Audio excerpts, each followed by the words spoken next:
Welcome to the Dangerous Faith podcast, and, well, let's just say this has not been everyone's favorite choice of topics, but It's mine. Justin's going to enjoy this apparently, but I'm going to talk about the Hawk Tuah Girl, not because I'm overly interested in her, I'm really not, but kind of just what it says about our culture, that she's become super famous. She was just at Rock the South here in Coleman that I know everyone attended and absolutely loved in this group.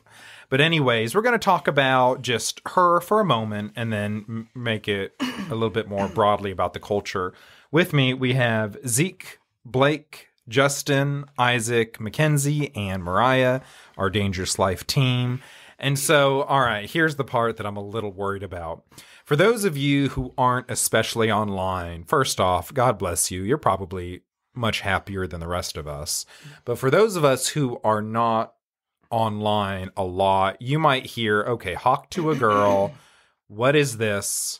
What is that? How did she become famous? And so you can't avoid the explicit nature of this thing.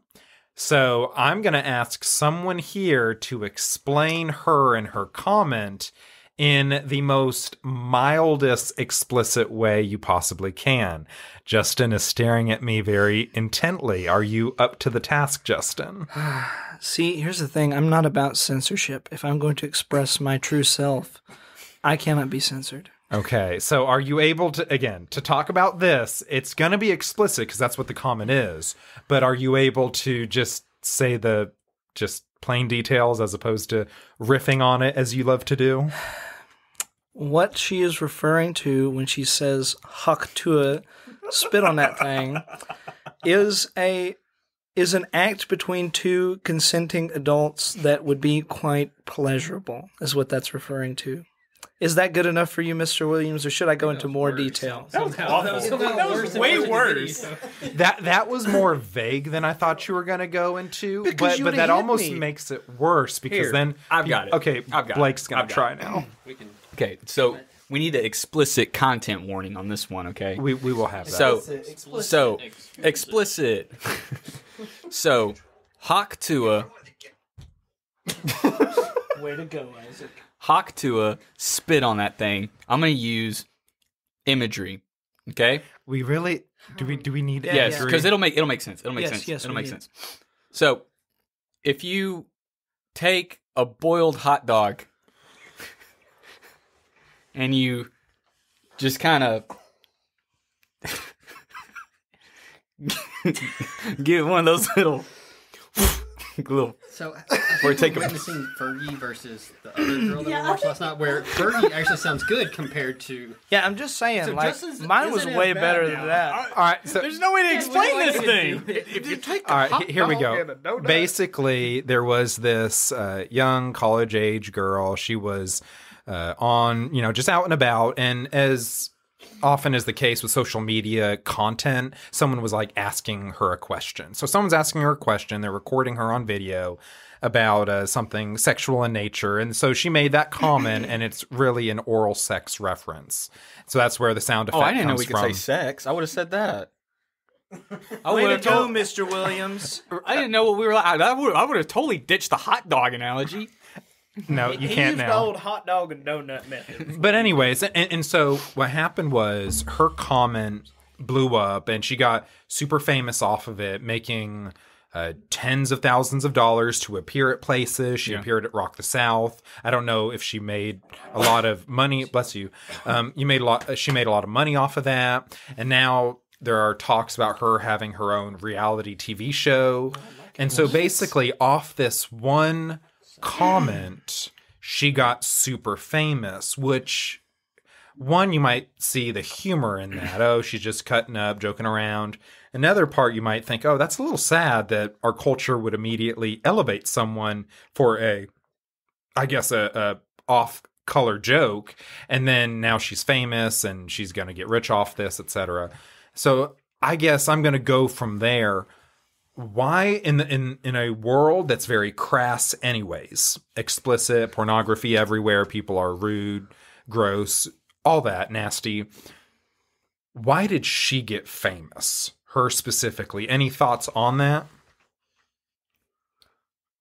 I think it was just a mix of a few things. Since it was in Nashville, that's a very like party area, documented social media, stars go to Nashville, and since that's where it took place, the interview did, I think a lot of people probably that followed the interviewer, he had so much big following that she just automatically, it was just so big and seen by so many people.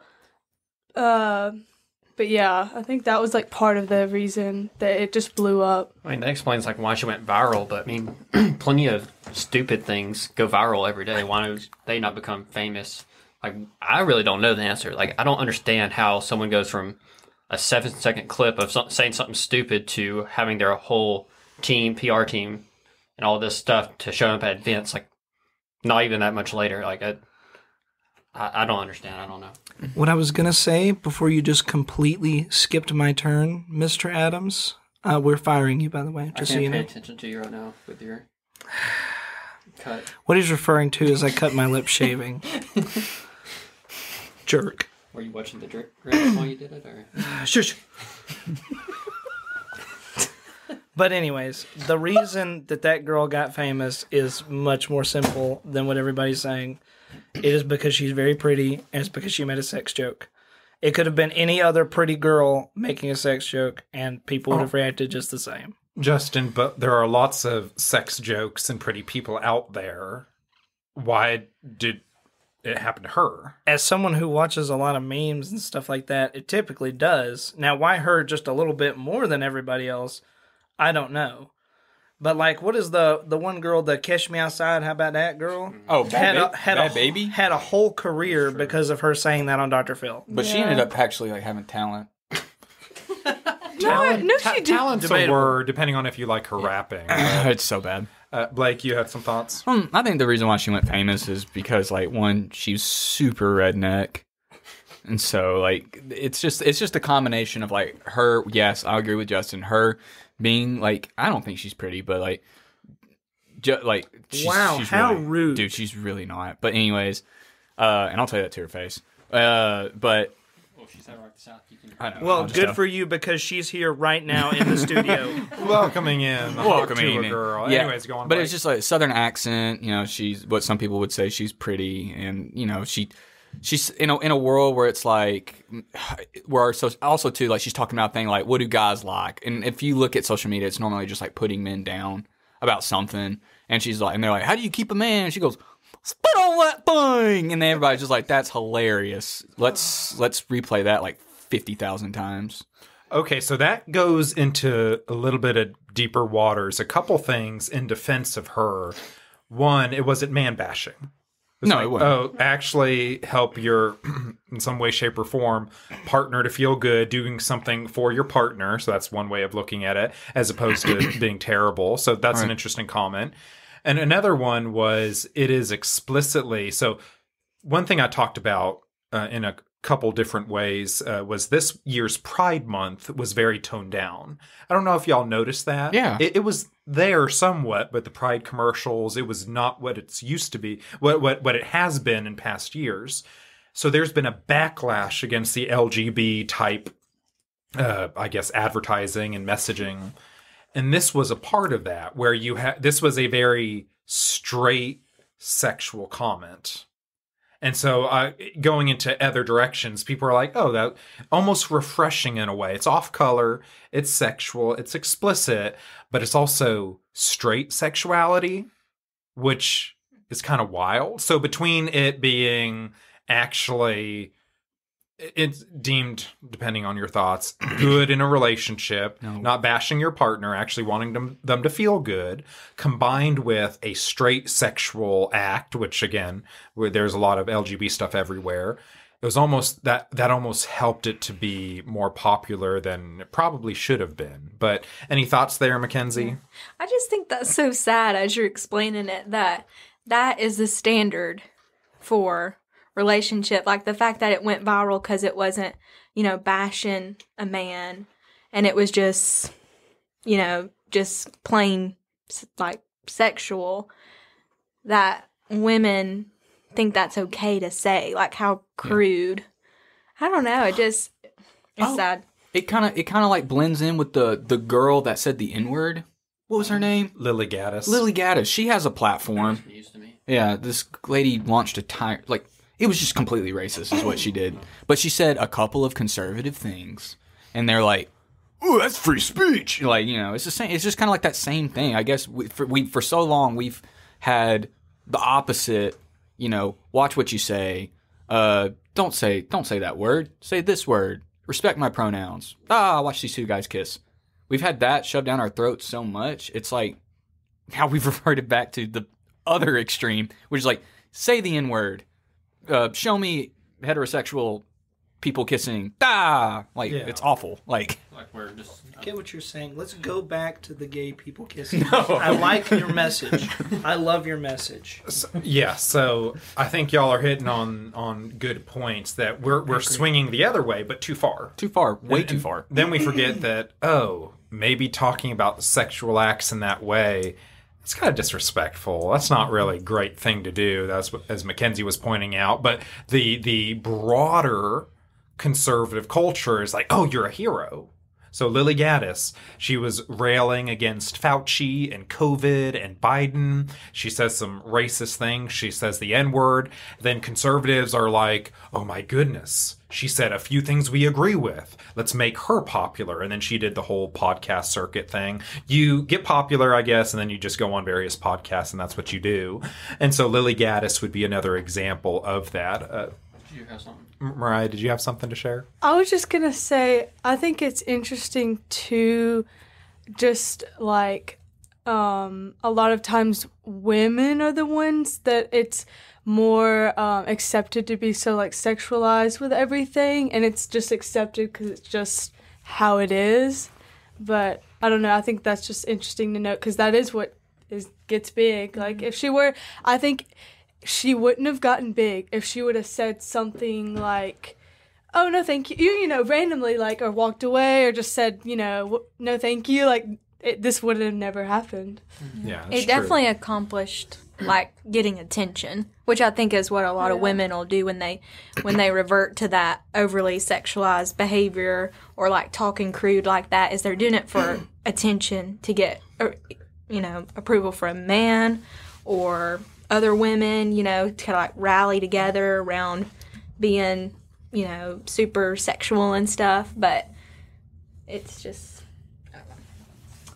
I think sometimes for women in that kind of deal, I feel like with how our society is sometimes, instead of her, like we would have been like, well, that's good, she didn't say anything bad. A lot of people would have unfortunately called her like a prude or something like that for just ignoring it, like, oh, whatever, you think you're better than everybody.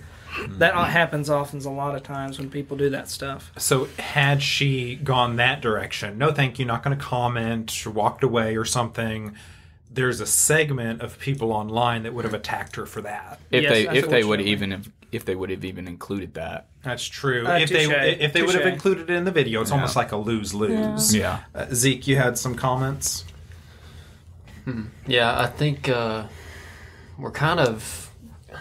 That's kind of what we've been saying is it's a part of our culture now, to the point to where it's kind of expected for women to be over-sexualized. And that's how, sadly, a lot of women become quote-unquote famous or feel the need to make money off doing things like that. And I'm not even talking about the extreme cases, like even like something as mild as like maybe y'all can talk a little bit more to this as much as I can, of like streamers or stuff like that, to where even like you have male streamers and like I can go watch a male streamer play video games and he might make a joke or something here and there, but like for the most part, it's not really a sexual thing throughout the stream. But if a female streamer comes on or anything like that, it's almost always like something sexual is involved. Not in the sense that they're doing anything, but like you can tell that they're appealing to a young audience of young boys who that's how they're getting their attention. It's because they're a pretty girl playing a video game. The two things that they like. Yeah. It has nothing to do with the activity, but more with how they look or whatever. Right. Am I wrong, Justin Blake? No, you're not. No, there's some of the biggest streamers like Pokemon. While some of her stuff's entertaining and enjoyable to watch, I apologize. But it's mainly because she's a very, very pretty woman. Well, here's a classic example, and I don't suggest anybody going looking her up, but there's a streamer named Morgue Pie or something like that. Morgue Pie. She actually will just play video games topless on stream and like stream it. And she got incredibly. I mean, she blew up. I mean, she was like the number something streamer. And then she'll do other things, like she'll play video games, but there's a mirror in the background. And so you can like see her like standing up and stuff like that. It's essentially boils down to where it's how close can I get to being pornographic without it being pornographic? Legally being. Yeah, and legally. That's essentially what it's breaking down to. Right. Like, that's sad how common that's become. Right. But we live in a grossly over-sexualized society. And, I'm not going to sit here and pretend like I haven't partaken in that because, like, we've all fallen victim to it. And it's something that, we struggle as guys. Yeah, maybe well, girls. That's what, agreeing with you on that, I was just going to say, I definitely don't want to seem like we're bashing this girl, because I think any of us could make a wrong comment in an interview on a street randomly, because I think she has gotten a lot of hate. I've read horrible comments, like, on just about her, and it's just like, she's just some random girl that said one thing. There's no need for bullying either way. Like, hateful comments. Yeah. What is that verse? He who without judgment casts the first stone. Yes, I agree with what y'all are saying. So be kind and gracious to her. The only thing I'll say about that, obviously she doesn't deserve any bullying, any hate, stuff like that, sure. But also she hasn't shied away from taking the opportunity to make money off of it. Right. So I do agree. No need for nasty comments, no need for any nastiness, but she hasn't shied away from it. She has fully leaned into it. So she's quickly making merchandise, traveling. She's appearing at bars and clubs. She appeared at Rock the South. And so, yes, I agree. No nastiness, but also she's taking what term am I looking for? Taking full advantage of the door presented to her. So I can only feel so bad for her. So she's a lot richer than she was before this, but I agree. As Christians, let's be kind to people online. So moving, I guess, in that direction, church, so we have various leaders here, so Sunday school teachers and people who want to or are in the ministry here as well, and people serving in different ways. When you have phenomenon like this, Lily Gaddis goes on a rant, says the N-word, but says a few things that make her popular in conservative circles, the Hawk Tuah Girl, et cetera, just the whole thing.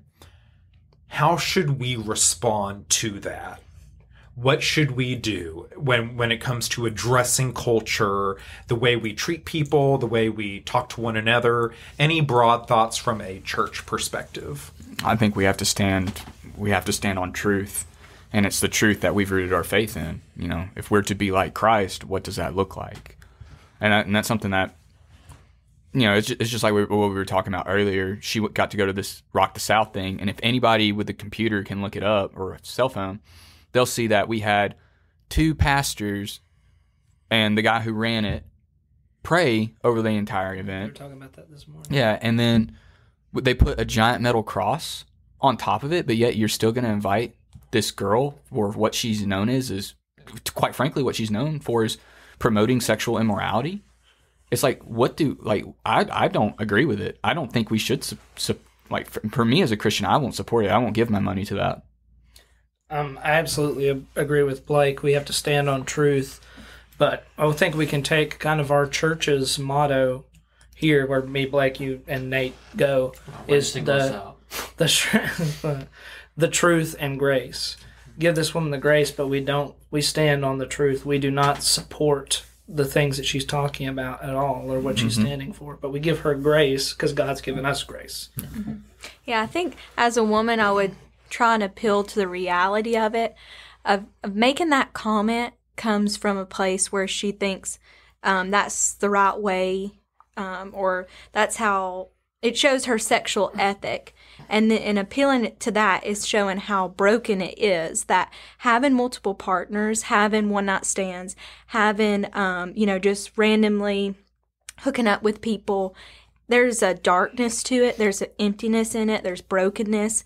And just because the world lifts her up and gives her all these sponsorships and all these platforms to speak now, that doesn't change anything. You know, deep down, you know, when you're living in sin and darkness, you can feel how heavy it is. You can feel the burden of it. And as Christians, I think we should appeal to the reality of this is what God says and why he says it. He loves us. He outlined this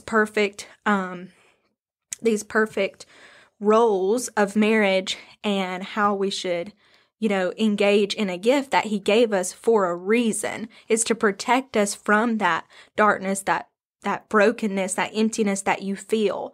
Because, I mean, when the night's over and she goes home, you know, she's not going home with her husband who loves her and respects her.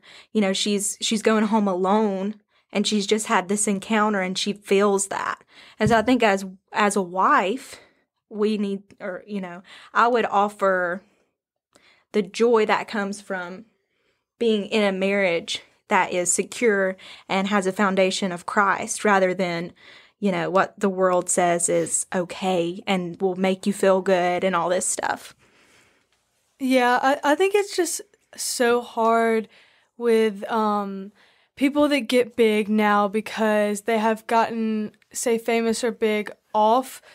That is the foundation of what they got famous off of. So it's kind of like, oh, well, I got to keep that up. I got to do something crazier. I got to do something bigger. I got to do something wilder. Like, you can name pretty much any celebrity, and that's probably happened some point in their career. I just think that's interesting. Yeah. So, kind of diverting it a little bit, I think something that's interesting that's been convicting for me, I'm sure y'all would agree, is that the reason, like, if we think about all these different things, the reason, I think the heart of it, of why these things become popular, whether it's this girl or some other stupid thing that we think shouldn't be popular, not calling her stupid, I'm just saying, like, the fact that this is what's become popular or famous or whatever, is more, I think, looks back on us as a culture and a society than it does that person sometimes, in the sense of, like, it wouldn't be popular if we didn't give it our views. And now we live in a currency of views, where views are the way that we pay for things, like, whether that be because we have to watch ads and stuff like that. But in a sense, without us physically handing over money, we pay for things with views. And the more we watch them, the more we share, the more we subscribe to them, blah, blah, blah, the more they're going to keep growing. And I think that's, I mean, take, for example, the porn industry. It would be down tomorrow if no one watched it. Absolutely. Yet it's the biggest industry, one of the biggest industries in the world. So obviously people keep watching it. And so I think that says more about us than it does the people in these acts. And I think that comes back to y'all's point of your church motto of grace and truth. I combined them. Grace and truth. You know, like, yeah, we stand on the truth, and we also want to give grace to the people in these situations because, you know, they're deceived. They go home to these. Some of them go home, like, you've heard witnesses from people who've been in these industries and in these situations where they tell you in the moment, they say, oh, I'm happy, I'm fulfilled, this is great, this is awesome. But talk to them 5, 10, 15 years down the road, and some of them will tell you, like, it was awful, it was dark, it was wicked, I would never go back there in a million years. And it's just been consistent over time. Absolutely. I think that those are great thoughts, and you're right. Our whole attention economy is what supports this. If people did not watch it, they would not become popular. So hit the nail on the head there, that the things that satisfy us, the things we look for, it's like empty calorie, potato chip type stuff that's not filling, but that's what we look for. That's what we watch. That's what we gorge ourselves on. So good point there, Zeke. Continuing off of what Mackenzie said, from a church perspective, we have to offer rich, fulfilling alternatives. So Mackenzie said marriage. That's one right there. But then if you are single, living rich, fulfilling single lives of serving and loving and experiencing and building deep friendships with people, right. good social groups, and encountering God with in your life as you serve. To where what happens is the world fills up on anything from pornography to streamers to Lily Gaddis, Hawk Tuah type people and figures, but the church has rich families, rich marriages, people living with purpose, people living with drive, changing lives, good testimonies, obviously, above all, the worship of our Lord and Savior, the world is, they'll know something's missing. Right. They'll see the emptiness. They'll feel it. Zeke referenced that as well. It's not going to satisfy them at the end of the night when they have to look at themselves in the mirror. They'll know they're not happy. But part of that is we have to check ourselves. Are we living rich, fulfilling lives? Are our marriages healthy? How are our quiet times? Are we in the Word? Are we praying? Are we doing the things that we should be doing as Christians? Because if we are living empty calorie lives, what can we say to the Hawk Tuah girls and our Hawk Tuah attention economy? Will we have anything to say to them? And the answer is no, but we have to offer them Christ and the richness that is there. So that's kind of me on my soapbox. But before we finish the episode, any other thoughts? Isaac, you have been very quiet. You have anything you'd like to share? He comes Just taking it in. just taking it in. There we go. Isaac, is it because you're a big Hawk Tuah fan and you're offended? No, it's because I don't know really anything about it. That's fine. The only Tua he knows is Tua Tagovailoa and how he waxed that butt against Auburn. Because you're an Auburn fan. All right, there we go. We're gonna Wait, before we pump the brakes there, Tiger. I thought that was your great contribution. No, obviously about not. Tua and I thought it was No. too. It's just with what went down with Rock the South. That does at the Rock the South. I'm just going to use this as the example. It looks like, I don't know if it is, but it does. It looks like white Christian nationalism, where it's like we can be okay, all of these things, and we'll just. It's like we'll put the Jesus Band-Aid on it.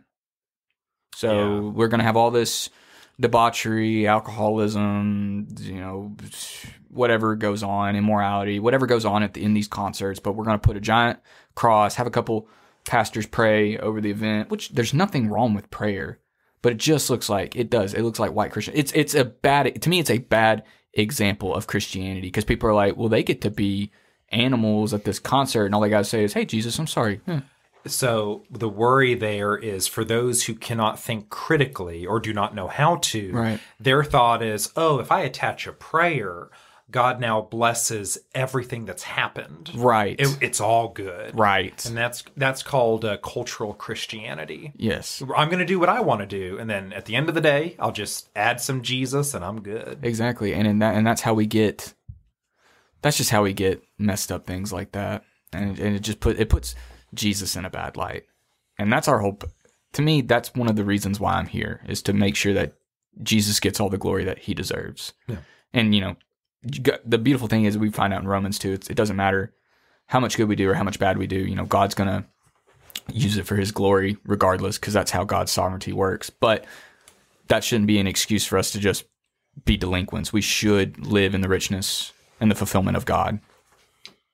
All right, so as application to close this off, Yes. I think the most important thing that all of us would agree to is that if you're in a situation where you don't have some of the things we're talking about, where there's a church family or friends, close friends that you can lean on to give you a fulfilling life, whether you're married or single or whatever, is that if you'll get plugged in to a local church near you and go out, try to make friends at that church, try to get plugged in. And if it's not the right fit, go to another one, but don't give up.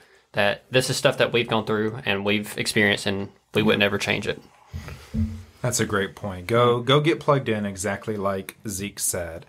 All right, y'all, I think we're going to close out here. Blake, Justin, do you have anything special for the ending of our episode? Any creed, any... What is up with you and Creed?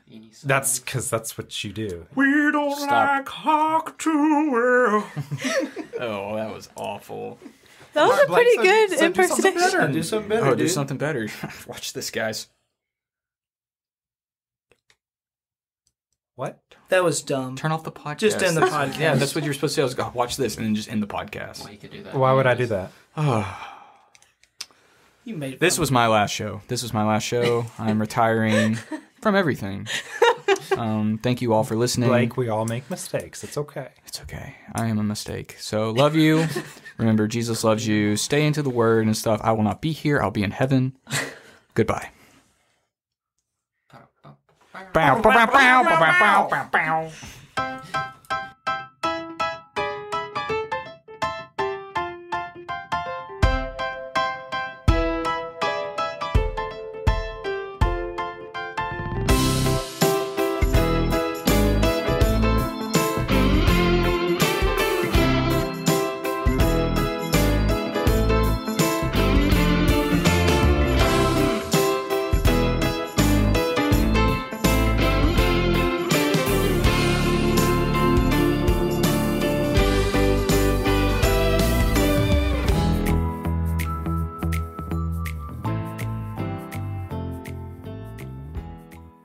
Topic fires me up. What? All right. All right. Hey, Chloe is asking that when she becomes a PT, she's done with her not what I'm school, asking. she wants all of us to address her as doctor. No, that is not what I said. That's what That she's is saying. So not what I said. That is No, exactly verbatim what she is saying. That is cool. I'm not misrepresenting her. I said the thing that fires me up is that every single doctorate, no matter if you're English, like ministry, whatever, gets called Dr. Blank.